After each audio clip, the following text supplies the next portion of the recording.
Mangutana lang ko, Pastor, bahin sa kamatayon sa mga daotang tao. Okay? Sa ato nga pagtulunan, mamatay siya karon kay tungod mamatay man ta tungod kay balik man ta sa atong pagkaabo. So, mamatay ta. Then, naamay katusa second coming, gingon man ko diri sa pinadayan 1 city nga ang tanan makakita bisan pa man gani katong nagdugsang niya. So, meaning to say, Pastor, dili lang kay ang katong mga limpuas kang Kristo ang makakita, kundi tanan gayon. Then, another pa, Pastor, pagkahuman ana, paglusod sa bagong Jerusalem, di ba kay buhion naman po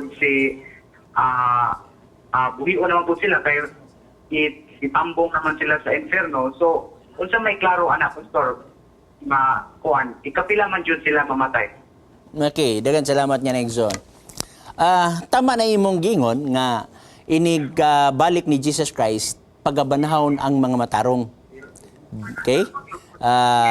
Unang Tesalonica, Kapitulo 4, versikulo 16. Atong tanawon ha? Okay, Unang Tesalonica, Kapitulo 4, versikulo 16. Atong tanawon. Okay. Ingon siya dinhi. Kay ang Ginoo gayod mao ang manaog unya gikan sa langit inubanan og singgit sa pagsugo og sa tawag sa punuan sa manulunda og sa tingog sa trompeta sa Dios ug unya ang nangamatay diha kang Kristo muuna sa pagpamangon. Kanang word nga muuna sa pagpamangon naagi day maulahi. Kung imong sabton ang maong bersikulo, ang nangamatay diha kang Kristo muuna sa pagpamangon. Katong nangamatay dili diha kang Kristo, maulahi to siya. Nabatay mabasa sa Biblia na Pinadayag Kapitulo 20. Okay, abrihin mo balang kasulatan. Pinadayag Kapitulo 20 mao ni nakasulat sa balaan nga kasulatan og akong basahon. Nagyon dire. Unya dihay nakita ko nga mga trono og niini na naglingkod ang mga gitugyanan sa pagpanghukom. Usab nakita ko ang mga kalag sa mga gipamunggutan sa ulo tungod sa ilang panghimatod mahitungod kang Hesus og tungod sa pulong sa Dios og mga wala mosimba sa mapintas nga mananap og sa iyang mga marka diha sa ilang mga agtang o sa ilang kamot. Sila na nga buhi pag-usab og na naghari uban kang Kristo. So, aulod sa 1,000 ka tuig. Versikulo 5, og bahin sa uban pa sa mga nangamatay, kini sila dili pa mabuhi pag-usab hangtod matapos una ang 1,000 ka tuig. Unsa? Dili sila mabuhi pag-usab matapos una ang 1,000 ka tuig. So duha di ka klase ang kamatayon.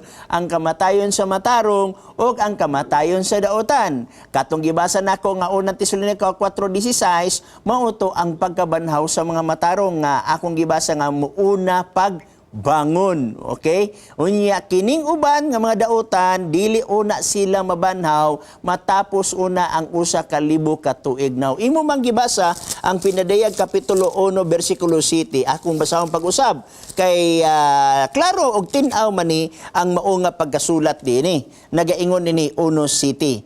Tan-awa siya o malabot o ban sa panganod og makita siya sa tanang mga mata sa tanang na nagdughang kaniya. So, ang gingon diya, tanan na nagdughang kaniya. Katong wala nagdughang, wala to siya nabanhaw.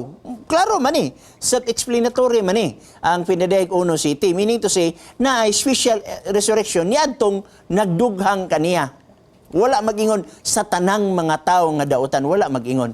Kadto lamang nagdughang kaniya, mo'y mabanhaw. So adunay gitawag na tong special resurrection about niya ng mga tawhan nga nagdughang kaniya didto sa cross. Pero katong uban, dili una mabanhaw matapos una ang 1,000 ka tuig sumala sa atong gibasa sa Pinadayag Kapitulo 20 versikulo 5. Okay? Padayon di Exxon sa imong pangutana kung napa ba kay laing nga mga pangutana.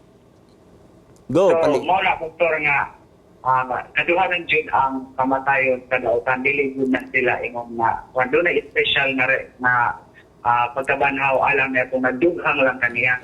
Sa panahon sa pagbalik ni Jesus Christ. Okay, sa ikaduha niya nga pagbalik, adunay pagkabanhaw sa matarong ug adunay special resurrection sa mga daotan. Kadto lamang nagdughang kang Jesus Christ, dili tanang daotan.